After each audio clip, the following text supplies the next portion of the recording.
What's going on today, guys? Thank you so much for clicking on my video. In today's video, I went around and looked at the metagame and I saw that Temur Reclamation has been dominating the field of best of 3 right now. So I decided to make my own best of 1 version of Temur Reclamation, and I call this one Temur Wreck Your Face. So sit back, cue the music, and let's get right into it.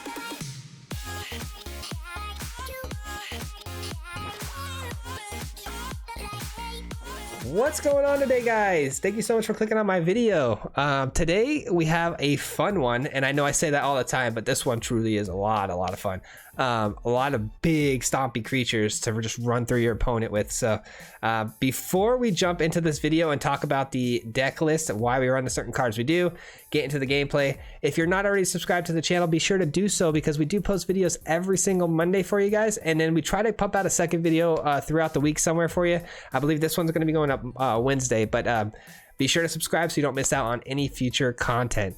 Okay, like I said, this one's got a little bit of a special place in my heart, because I thought about this at work today, and I was doing my job, and I work outside and it's really hot, and typically when I think of a deck, I'm like, oh, it sounds so cool, and then I get home and try it, it gets absolutely murked, and I'm not very great at deck building, but this one, I put it together and it just immediately started dominating, and so I think we might have something here, guys. All right, so jump right into it. Let's talk about the game plan. This card here, Terror of the Peaks, is the card I really wanted to highlight. This is a card that I've been wanting to play for a while, that I've had played against me, and I thought, wow, that card is so good. If you can't do anything about that card when it resolves, the following turn it becomes a big problem. Typically in this meta game right now, though, if you play a creature and it doesn't immediately do something on the field for you, it's typically not very good. So I needed a way to make him even better. The card's already great, but again, if it gets removed off the battlefield, which it could, ECD, you'll see there's some things that happen throughout the gameplay. You'll see that there's some problems. Shadow the Sky. So we needed to make a secondary way to play this creature where it got immediate value, and we found it in the Genesis Ultimatum. The Genesis Ultimatum brings in 5 permanents from the top of your deck. You look at the 5 top of your card, or top 5 of your cards, sorry, English is hard, and you play any number of permanents from that. So if you pull a Terror of the Peaks, or even 2, which would be even cooler, but if you pull one of them, it has immediate value, because typically it would be joining the battlefield with another creature, and you'll get, like I said, immediate removal value. It's a great card. So how do we get there, guys? We do it through Simic Ramp. How else do you get anywhere in this game other than Simic Ramp? So Growth Spiral, 4 of, Cultivate, 4 of, Uro, 4 of. Now you might be thinking, oh, that's overkill, but it's really not, because we really want to get card draw all of our lands on the field as fast as possible, because the cheapest creature other than Uro that we run is a 4-drop. And here's a unique one, guys. You might be thinking, oh, Sphinx of Foresight. We've seen this card back in the Jeskai times when it was dominating the field. Well, it's still a really good card. If you have this in your opening hand, you can really fix up your next, 4 turns. So this card is really good, especially if you get into your opening hand. If not, it's still got a lot of value being on the battlefield, being able to scry every single turn and really fixing your hands as they come.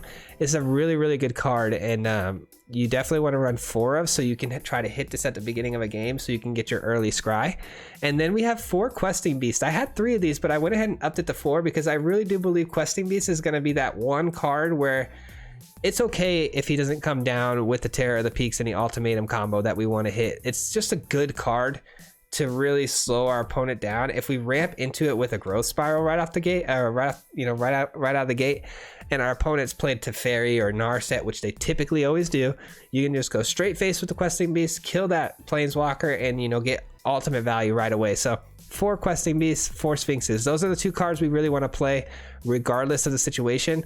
And here's where we get into our big boys, where these are the cards you want to play ultimately with the Genesis. So Shifting Ceratops, 2 of, Gargaroth, 2 of, Forerunner, 2 of, and then I threw in a Cavalier as a little bit of a spice. We didn't get the chance to play it in the video, but I do believe that he could be pretty good too, because he can give things immediate haste. So if you hit a Genesis Ultimatum, which is the ultimate goal to win the game, you hit the Genesis, you hit a Terror of the Peaks with you know, a couple more, ideally, you know, all of them. But if you hit it with a Cavalier and a Gargaroth, they hit the field, you do immediately 12 damage of, you know, from the Terror the Peaks ability, and then you give everything haste. That's GG's. If you hit an End-Raze, everything gets trample. So if they have any small, you know, white weenie creatures, you run right over the top of them. This deck is actually really good. It's not, I don't think it's tier 1 by any means. It definitely has its faults. If you don't hit the right hand, we got flooded in one game. You'll see we did take a loss against Azorius control. We got flooded pretty heavily. We just couldn't seem to draw anything other than a land. But we only run 26 lands.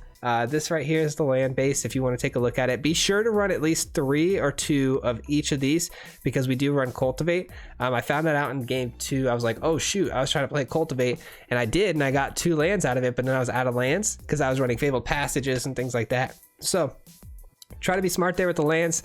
Make sure you're running enough basics so Cultivate can do its job. But that's the deck. I know it was a little bit of a quick explanation, but there wasn't, like I said, a whole lot to this.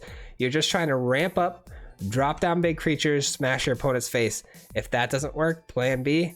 If they start removing things, then you drop a Genesis Ultimatum on them and hopefully get a one-shot, which is definitely possible. I've done it, and it's not that hard to do. So I hope you guys really like this deck and enjoy the following gameplay. And then at the end, we could talk about it and break it down and see what it is that we could change out of the deck.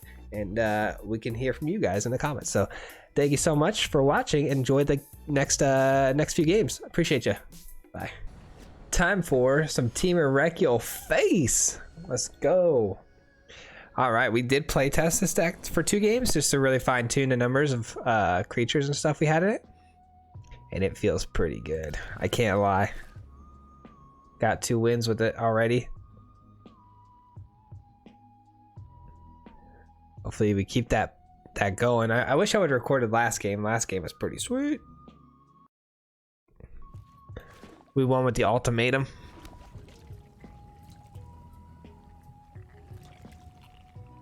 Uh-oh, Azorius. Shatter the Sky was pretty beastie against us in one matchup. We still won, but still pretty beastie.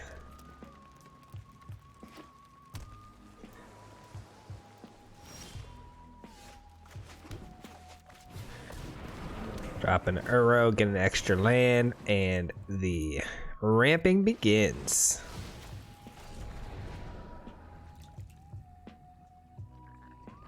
Probably gonna need to drop a Sphinx here so I can start scrying and finding the pieces that I need. Questing Beast is strong here though too. Go face and kill not only the Teferi but also. Nah, we gotta set it up. We gotta set it up. They can't draw another card this next turn, so let's go ahead and set it up.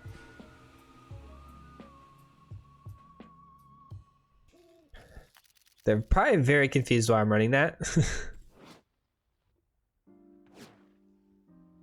a pretty cool land. They just plus here. Okay. Maybe looking. I gotta be careful. Gotta be careful for Shatter now. We're in Shatter territory.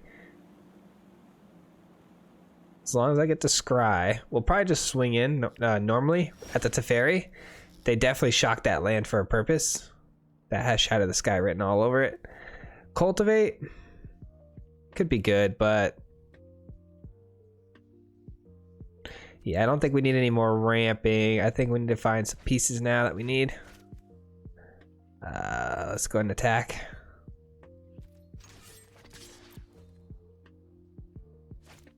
Yep, there's a Shatter. Good thing we didn't drop in our questing beast here. Terror the Peaks though is good. And then next turn, we bring out a questing beast.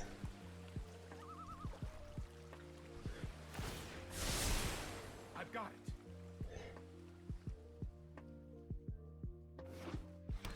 Now, does our creature have to resolve? I'm actually new to Terror Peaks, how to play it.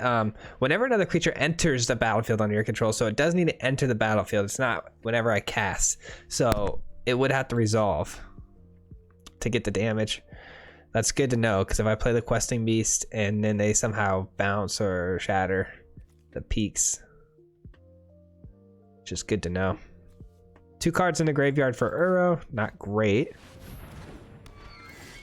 That though is an easy kill. Very easy kill.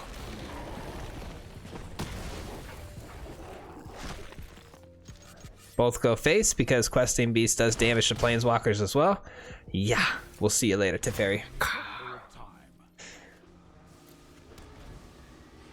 They're definitely going to be looking to shatter here again, though, but that's fine. We have another Questing Beast and a Forerunner, so we got a lot of damage coming in that they're going to have a hard time dealing with. Looking for the shatter with the Narset. I think we're feeling pretty good here, guys. Feeling pretty good. Should see Concede, honestly. Yep. They didn't find the shatter, so it was over. Even if they did find the shatter, like I said, they had no idea I had the Questing Beast coming up on deck with the Forerunner, so pretty sweet. This could be some easy wins, I feel like. All right, we're up against the Fist. Iron Fist. What do we got? Cultivate? Okay. I mean, Cultivate's good. It's not the best hand. But we do have a Questing Beast. Yeah, we're gonna keep it. This could be trouble. I could be asking to lose a game here, but we're gonna try it anyways. We have the ultimatum, so maybe you might be, you guys might be able to see me win the game with an ultimatum. It's pretty fun. We're not up against counter spells, so ultimatum should resolve, which is good.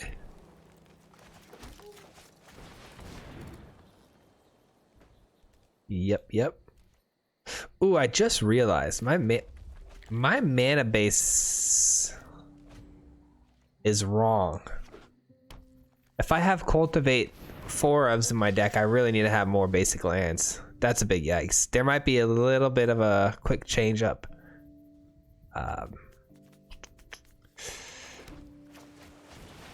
Drop the Sphinx so we can start scrying. Yeah, I think in the middle of this game to the next game, you're going to see a mana base change up. Other than that, though, the deck's going to stay the same. Throw in a few more basic lands. Haven't had the chance yet to play Cultivate, so.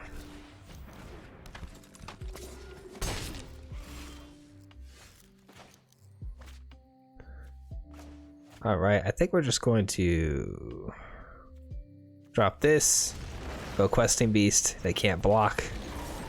Now I have a blocker and say go. They're gonna have to remove that off the battlefield. They're on some veto life gain, which was pretty cool early on in the season, but I don't think it's very strong. I can't lie. I don't even think the deck that I made was like that good, but it was fun. If you guys want to be sure to check that out, you can. It's in the Magic Arena playlist on the channel, but it was a lot of fun, man. I enjoyed it a lot, but again, it's just not super competitive. This has something weird written all over it.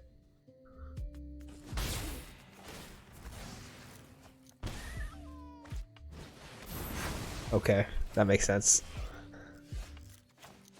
3, 6, so we only need one more land. All right. Can we get away with just playing you? Yes, we can, right? I think so.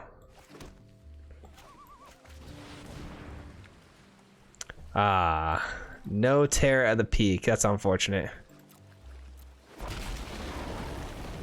We drew another Genesis though, so that feels pretty good. Opponent's gonna have a really hard time doing anything, honestly, at this point. Another Shatter, okay. Respect.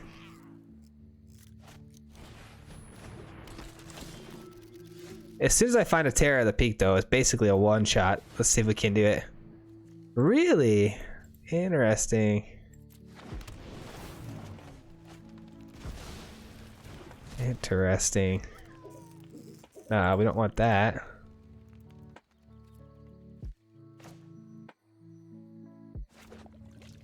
Could pay 2. No. No. Cultivate's no good here. We already went through all of our basic lands. All right. That's unfortunate. We were supposed to hit like 2 Terror the Peaks there, and then 1 shot our opponent. But this works too.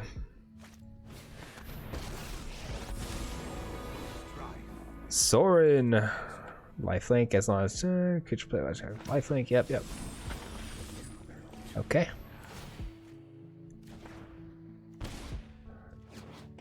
Return target creature card with the career man. Okay. Don't need another land. So we can play this and Questing Beast. Yeah, so this should be a wrap.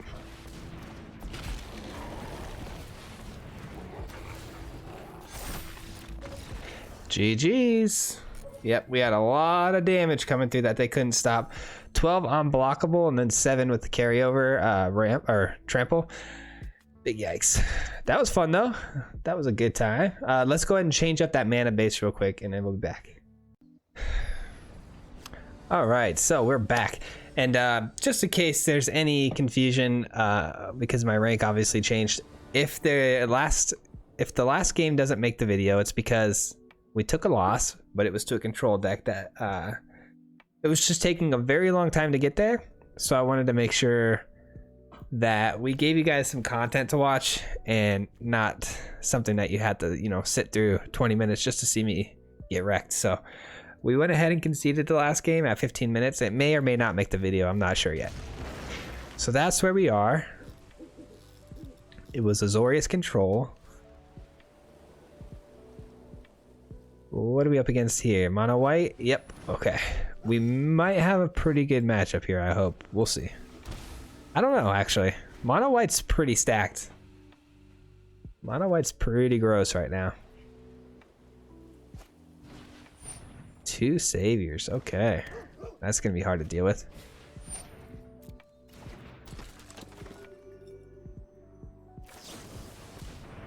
Land. Oy. Okay.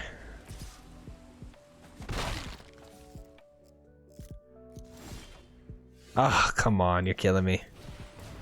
Nah. That's funny. Last game, the last game we got flooded pretty hard. Like it was very, very, very big flooding.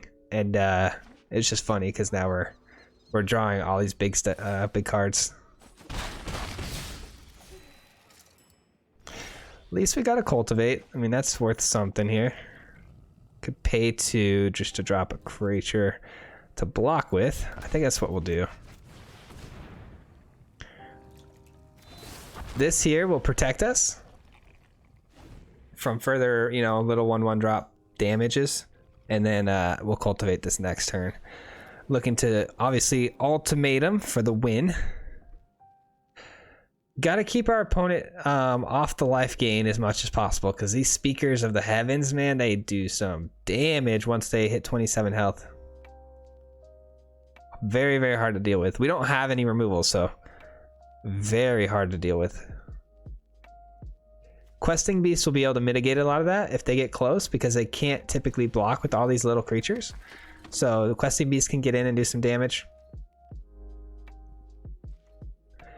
All right, Ceratops kept them off of wanting to come in. That's great news for us.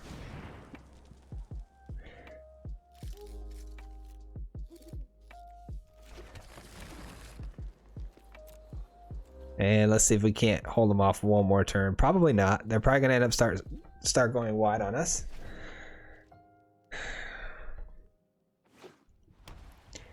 Surprised the Loxodon hasn't hit yet. Ooh, it's a primate. Okay. It's going to be a -2 primate. What do we got? 4, 5, 6 lands. So we can actually Genesis on this next turn, which hopefully we can hit Terror of the Peak and kill the Ajani. They're definitely swinging in now because now they can create some angels. That was pretty huge for Ajani to be able to gain life. That was pretty big.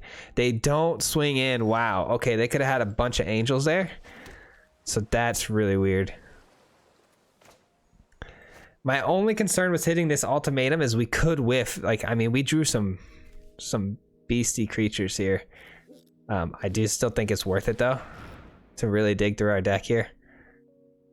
Perfect. We hit some monsters. All right, there we go. Definitely gonna kill these two guys.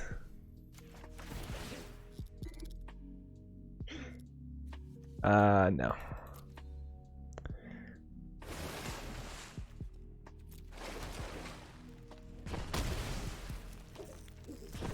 He lets them resolve. That's interesting. I really thought they would use a savior there to try and protect. Yeah, they should have definitely saved one of them because they could have got an angel off of it. That's definitely a lot of value. Feeling pretty good now, though. The board is pretty stacked in our favor. Our ultimatum hit pretty hard there, I'd say so. And now that we got a foresight on the field, we get to scry every turn, which is amazing. Big flex. Drops a 1/1. The beautiful thing about our deck too is we got a lot of damage in the air a lot of the time. So hard to deal with. Hard to deal with. All right, Victory Royale. Let's go on to the next one. You know, guys, I gotta say, I thought about this deck all day today. I was thinking about getting on and doing some soul tie work tonight, but I was at work and I was like, you know what? I can't stop thinking about Terror of the Peak and how good of a card it is and how I can make it good. I thought of so many different ways to make it good, and it just kept coming back to Temur Rec. And so when I thought about this at work, and you know, I clean pools and do pool pump repairs and whatever jobs that, you know, pools, and it's all hot outside and whatever, and I was dying, and I'm like, every time I think of something cool at work, it typically isn't as cool as I remember it when I get home. But this this one panned out pretty good. This one ended up being a bit of a banger.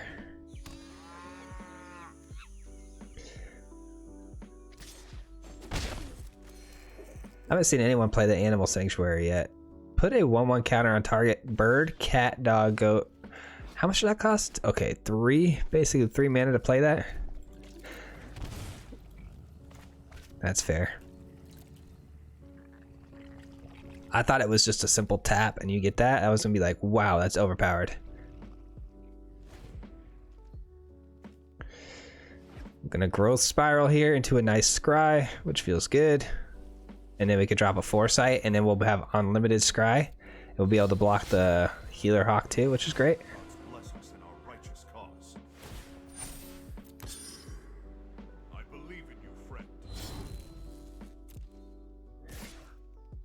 Yep, that's fine. Go ahead. Growth spiral.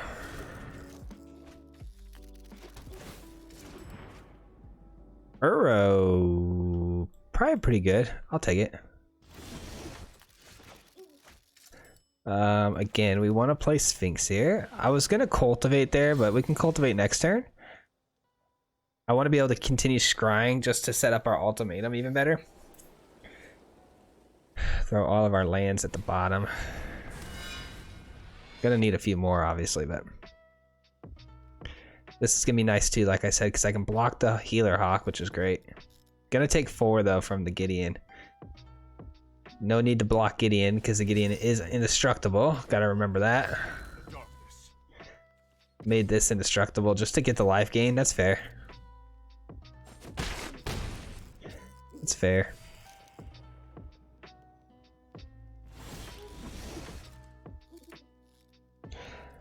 All right, so now we have choices here.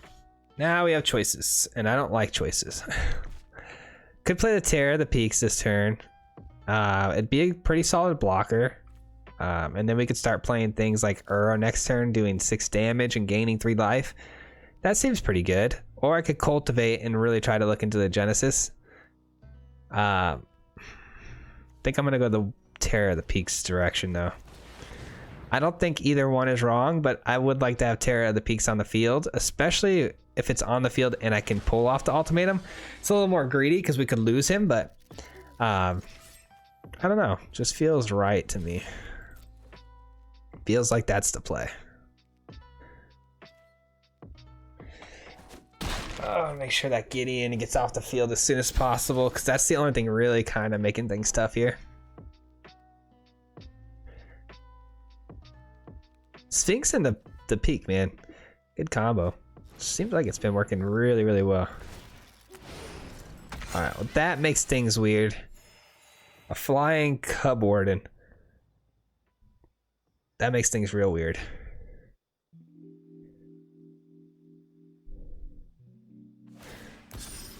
I do want to draw into one more land because Uro's going to be able to be played and we'll get 2 land on the field next turn.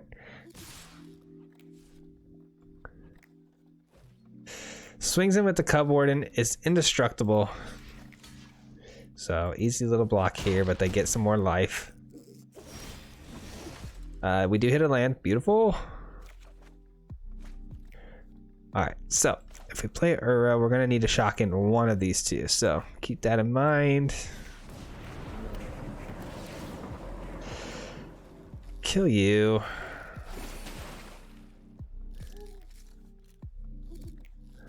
Pay 2 life here.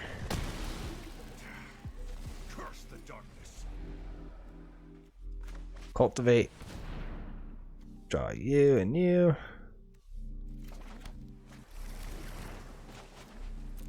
Alright, and now we're set up real nice. We could block our life total here a little bit, save ourselves, and then hopefully this next turn we can one-shot our opponent with the ultimatum. Will we? I don't know, but gonna try. Hopefully we can hit something like a Forerunner. That'd be sweet. A Forerunner with a Cavalier. That'd be pretty toasty.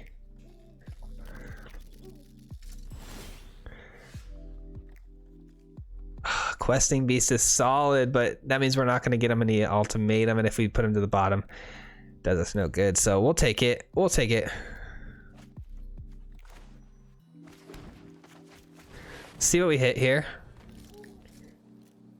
Beautiful. We got one more terror. I'll take it.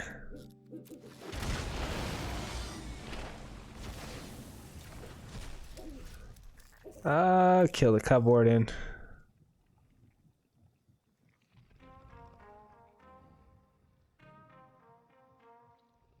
And we have 3 mana left over. Ooh, I should have shocked that mana in. I didn't do the math. Could have played another creature here. Wow, nice play there. Nice play.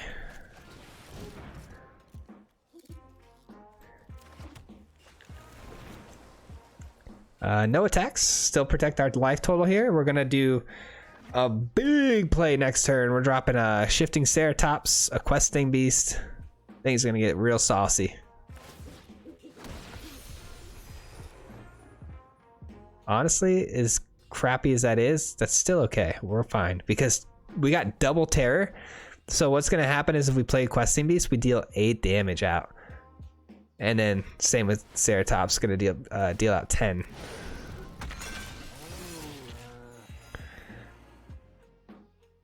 Unfortunately, we have to use a little bit of that damage to kill the speaker, so he doesn't deal out any more angels, but Cultivate's no good. We want big creatures now. That's pretty solid, actually. I'm gonna hit it. I know we're rolling the dice here. Oh, GG's. GG's.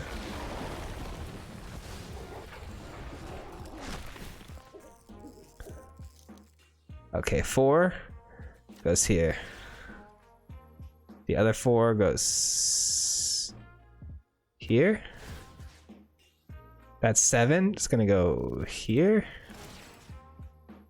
That's 4. It's gonna go here. 6 is gonna go here. 7 face.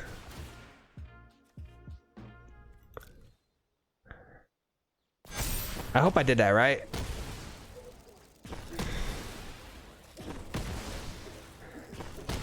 I think I overkilled one of those Cub Wardens, but it's alright.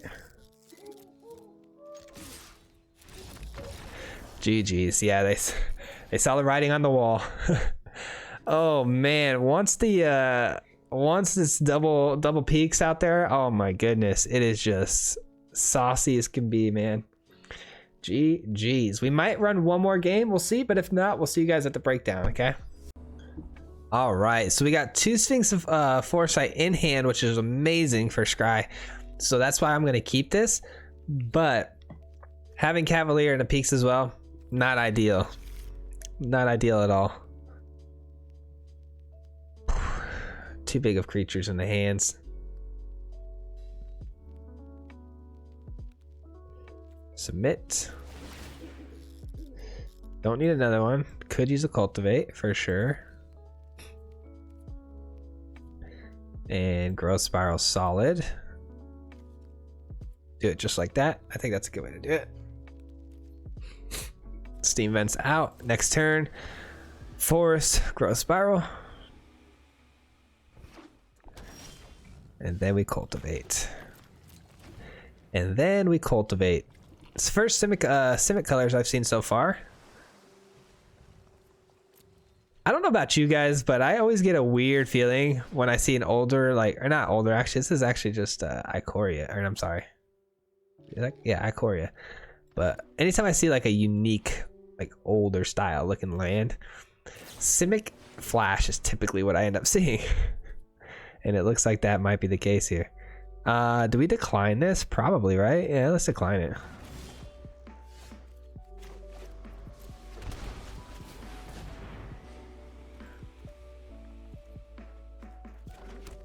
Oh, I should have dropped the forest there. That was silly. No worries. Not that it matters.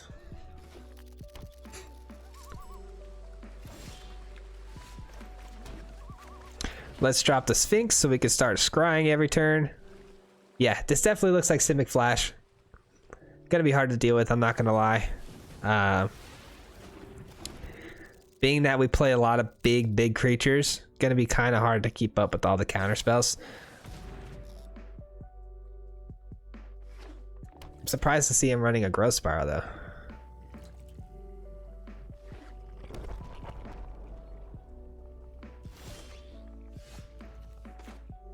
Could be a Mystical Dispute again, but let me see, it's 3, right? Pay 3 for Mystical Dispute.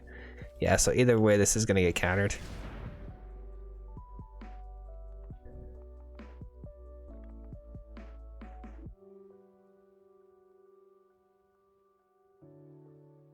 If they let this resolve, I'll be really surprised, being that we get to scry every single time.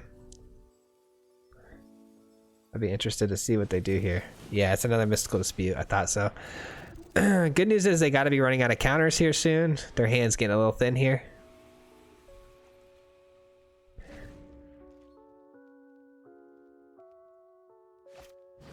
They finally play a card main phase, but unfortunately it's Reclamation, which means their mana opens right back up.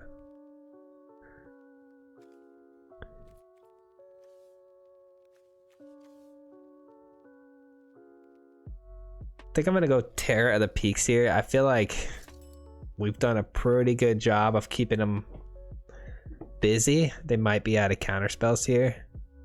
Aether Gusto main board really kind of ticks me off a bit, but it's okay. It's just a stall tactic. We'll get through it. We'll get through it.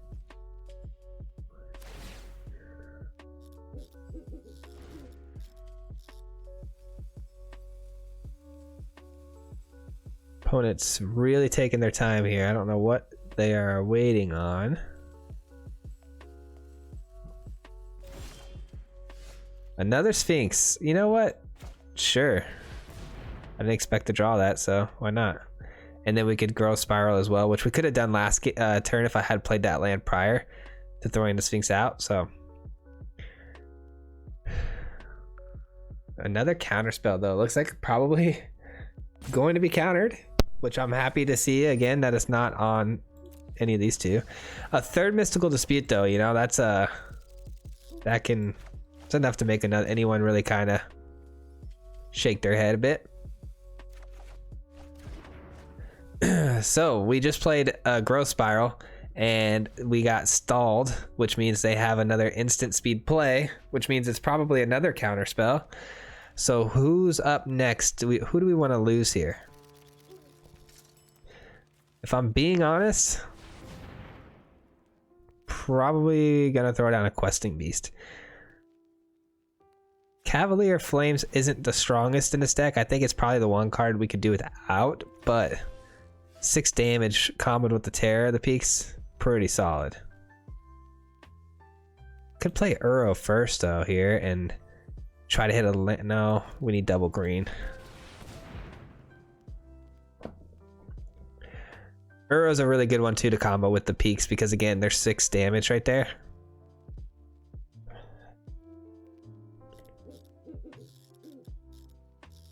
I didn't actually pay attention to our opponent's scrying.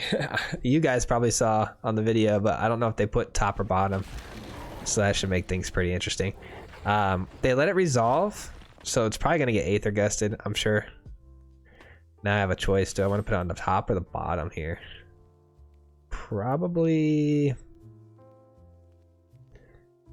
the top. We'll just keep 1 for 1ing them because eventually we're going to outvalue them, I believe, because our creatures are just so big and they do so much that eventually they're going to run out of spells to counter or send back. Yeah, there's the Gust. So I do think I'm going to put it on top. We're just going to rinse repeat until they want to stop playing these counter spells. The only problem with what's happening here on the board is they have a reclamation out on the field, which means an explosion could come at any time, which looks like it might be right now. Yikes. That's super unfortunate. And being that an explosion's coming, they get to draw so many cards.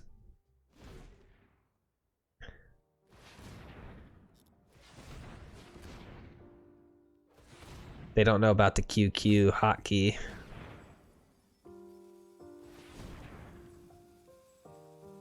This is such a weird reclamation deck though. So weird.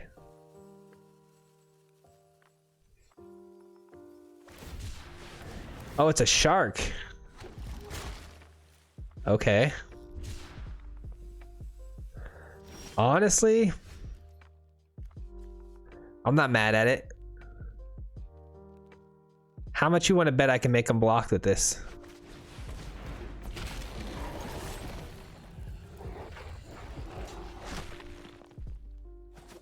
Let's go, champ. I really don't think they knew that I really don't think they knew it had Death Touch. I had a weird feeling. Let's go.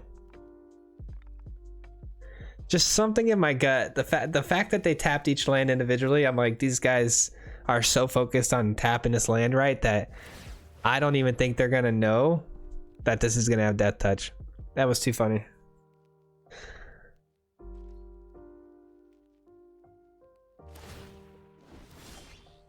All right, I'm gonna drop Gargaroth here. Actually, this is actually solid. If we can get this to resolve, that would be money because it draws us a card every time it attacks. Aether Gust, huh? You got all 3 mystical disputes. You're just missing 1 Aether Gust here, and you got 2 more. Probably top decked them.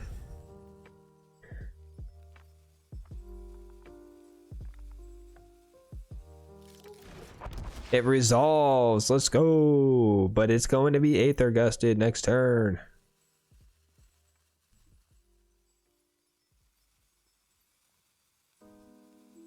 I like that it can draw us a card when it attacks. That's why I wanted to get that on the field first. Eventually, we're going to get to our big plays. We weren't able to ramp at the beginning of the game like I would have. And then we also lost our big scry plays. We had all 3 Sphinxes countered. So, unfortunately, we have to play them as they come. 1 for 1. It's not terrible, though. I mean, it's still working. It's just taking a long time. As long as we can avoid an explosion to the face, we'll be all right. But I do think it's coming sooner than we expect. I don't know, though. It wouldn't surprise me if they're not running explosion.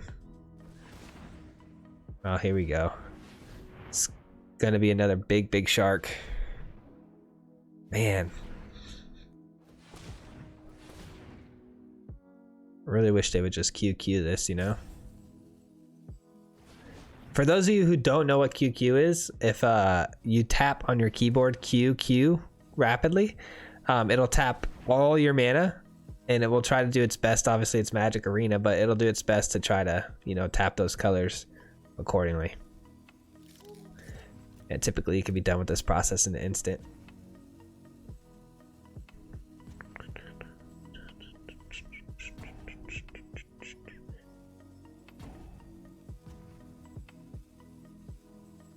Man, I really want to get this game into the video for you guys, but it's not looking good.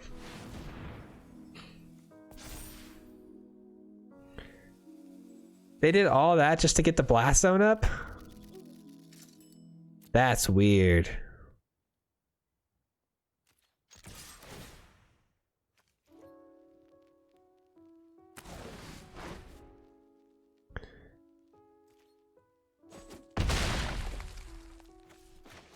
All right. Shoot. I just realized. Oh wait, no, they went too high on the blast zone, huh?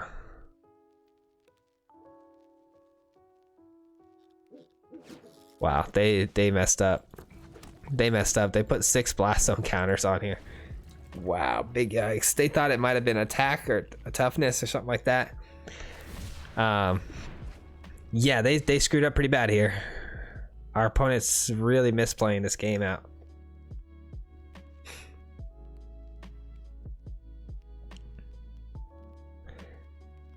We have 11 damage on board with a questing beast resolving. This is lethal. I hope it stays that way, but more than likely they're gonna get a big shark or a big explosion or something. I can't imagine them just passing a turn here. They do though. What in the world? I could just go Cavalier. Oh, I don't know. Let's go. See what happens. If this doesn't resolve, we have a Uro, and that'll be 6 points of damage. All right, they do concede. Wow, what a weird game. If they would have got that blast zone right, though, I mean, here's the thing. They misplayed that by adding 1 additional counter to that blast zone, making it 6, so they couldn't hit Gargaroth or my peak. But I'm not going to lie to you guys. I played that Terror of the Peak before I realized the blast zone, and I went, wow, I just misplayed, because had they done that correctly, they could have killed both Gargaroth and the peak like nothing with that blast zone. So I would have been screwed over there, and I'm glad it worked out. So that's that. Let's go. All right, that is the game, and I appreciate you guys watching as far as you have. If you made it to this point in the video, I really appreciate you guys. You guys are the best supporters on the channel, and I thank you so much. It's crazy that you made it this far, honestly, listening to my voice as long as you have. But thank you again nonetheless, and if you haven't already subscribed, don't forget to do that on your way out. I'd really appreciate it. It helps the channel out immensely. So let's talk about it. Again, I thought this deck outperformed itself compared to what I thought it would do in my head, and I really love the Terror of the Peaks. I think it was a really good craft for me because it can also go into a lot of different decks like Rule Aggro, a lot of different fun things it can do. So I'm really happy I crafted that. I thought it might have been a bad craft, but it worked out really well. And I think the Genesis Ultimatum is just the bee's knees in this deck. It really is. So these 3 cards here outperformed, and they were the MVPs of the deck. Everything else can probably be played with a little bit. I do like Gargaroth because Gargaroth has the draw a card capability, which can keep you going and keep your engine running if it can stay on the field and keep drawing you cards. And then the Forerunner 2 is really great because it gives everything trample, but the Cavalier, in theory, giving everything haste is really cool too. But you know, maybe, I don't know. I don't know what you could switch it out with, because if you guys have top of mind like something that can give everything haste when it hits the field, let me know. I'd love to hear it in the comments below. I didn't have a whole lot of time to research and get this deck out quickly. I wanted to get you guys a second video this week, so let me know. But I do think the Cavalier and maybe the Shifting Ceratops can be switched out with something maybe bigger that gives things haste. I don't know. Let me know if it's out there. I really would appreciate it in the comments below. But thank you so much again for watching the video. I think that's about it. I enjoyed the decks a lot. I'm probably going to keep playing this and probably just try to squeeze out a quick diamond with this. And we'll see you guys on the next video. Peace.